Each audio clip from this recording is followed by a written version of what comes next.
24 घंटे पहले ही Jimmy Anderson ने कहा था कि बेसबॉल स्टाइल में क्रिकेट खेलते हुए 180 की जगह 60-70 ओवर में ये मैच हम खत्म कर देंगे। इंडिया ने कहा, रुको जरा, सब्र करो, हम भी खेलने आए हैं, पुराने खिलाड़ी हैं। नतीजा 60-70 ओवर ही इंग्लैंड खेल पाई, लेकिन उस 60-70 ओवर में 292 पर ऑल आउट हो गई और नतीजा यह हुआ कि 106 रन से इंडिया जीती और बेसबॉल का जो बाजा है वह वाईजैक में बच गया।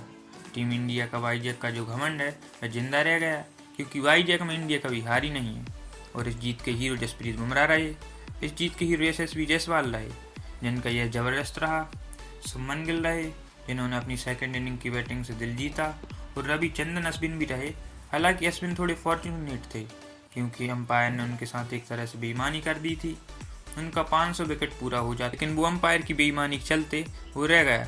लेकिन टीम इंडिया ने कमाल का खेल खेला और इस कमाल के खेल का असर यह रहा कि टीम इंडिया WTC की रैंकिंग में नंबर 2 पर पहुंच गई है। वो इंडिया जो बहुत नीचे चली गई थी वो नंबर 2 पर पहुंची है। और बेन स्टोक भी कह रहे हैं कि यार, जिस तरह से बुमराह ने गेंदबाजी की है उसके बाद तो मेरे मुंह से भी निकल जा रहा है कि ऐसी गेंदबाजी कौन करता है। कमाल का मैच था, और कमाल इसलिए था क्योंकि मतलब इंडिया नंबर 2 पर है, ये ठीक है, लेकिन आप एक्सपीरियंस बाज देखोगे तो इंडिया में एक्सपीरियंस था ही नहीं, क्योंकि हमारे पास मोहम्मद शमी नहीं थे, हमारे पास विराट कोहली नहीं थे, रविंद्र जडेजा नहीं थे, KL राहुल नहीं थे।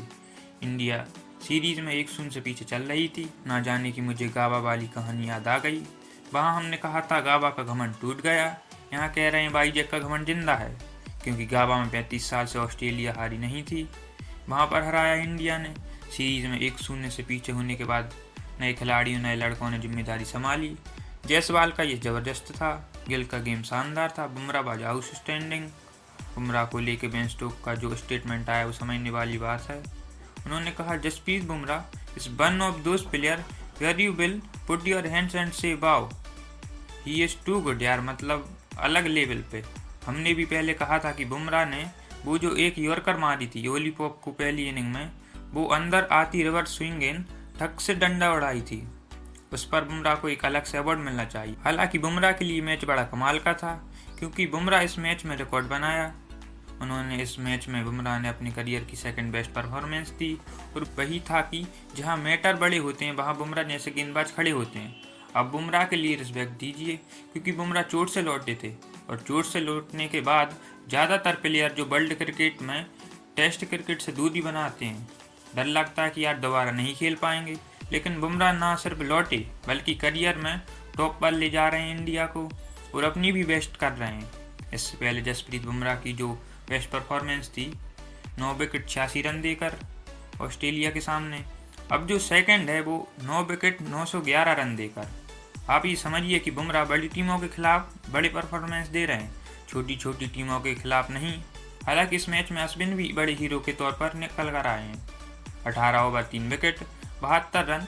मुझे लगता है कि उनके हिस्से में 1 विकेट और आना चाहिए था, और वो विकेट इंडिया भी डिजर्व करती थी, लेकिन अंपायर की बेईमानी चलते हुए मामला फंस गया। दरअसल अश्विन ने बॉल फेंकी, बॉल लगी भी, इंडिया ने अपील करी भी, भैया कैच आउट है। अंपायर को लगा कि आउट है, अंपायर ने उंगली उठा दी। लेकिन इसके बाद कहानी शुरू होती है। सामने की टीम से जो DRS लिया गया था, DRS से पता लगता है कि बैट पे नहीं लगा था, लेकिन बॉल जो है वह पैड पे लगी थी।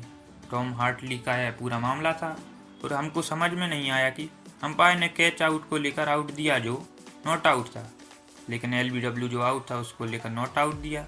लेकिन अंपायर ने क्योंकि गलत डिसीजन दिया था और सही डिसीजन को गलत कर दिया था, तो उन्होंने ओवरऑल सही डिसीजन को गलत कर दिया और गलत को सही कर दिया। मतलब थोड़ा सा सरकने वाला है, लेकिन कहानी है कि हार्टली जिंदा रहे, और हार्टली जिंदा रहने के साथ साथ अश्विन जो है 500 विकेट के लिए अभी उन्हें एक टेस्ट मैच का इंतजार और करना पड़ेगा। इस मैच में नहीं पूरा हुआ। हालांकि इंडिया का सपना जरूर पूरा हो गया। केवल एक जैक क्रॉली थे जिन्होंने थोड़ा परेशान किया। क्रॉली ने फर्स्ट इनिंग में परेशान किया था, आज 73 बनाए, पहली पारी में 76 बनाए थे। वही इकलौते प्लेयर थे जिन्होंने इंडिया को थोड़ा परेशान किया, अदरवाइज चीज़ें आसान थी। रेहान अहमद को आते ही अक्सर ने आउट कर दिया। ओली पॉप की होप जो है वो एक बार फिर अश्विन ने रोहित के हाथों खत्म करवाई। क्या बेहतरीन कैच था। रोहित शर्मा का आई थिंक 0.45 सेकंड में स्लिप में कैच पकड़ा, one of the best catch था इस इनिंग का। फील्डिंग इंडिया की टॉप क्लास थी, मतलब सारे प्लेयर जो भी टॉप क्लास थे जो रूट को अश्विन ने आउट कर दिया। रूट लगातार फ्लॉप हो रहे हैं और उसका खामियाजा इंग्लैंड को भुगतना पड़ रहा है। जॉनी बेयरस्टो को बुमराह ने LBW कर दिया। बेन स्टोक थोड़ा सा टिक रहे थे, लग रहा था मामला टफ होगा, लेकिन वहां पर वो रन आउट होते हैं। बेहतरीन थ्रो अय्यर ने मारा और उसके बाद जितनी बच्ची कुची कसर थी वो बुमराह ने आखिर में निकाल दी। केवल हार्डली जो थे वो थोड़ा टिके, हालांकि आखिरी में उनको बेहतरीन बॉल पर बोल्ड मारा और पिछले मैच में भी बोल्ड मारा था। लेकिन अभी खबर से हमें पता चला है कि अगले मैच में बुमराह रेस्ट पर हैं। हालांकि इंग्लैंड ने भी अच्छा खेला।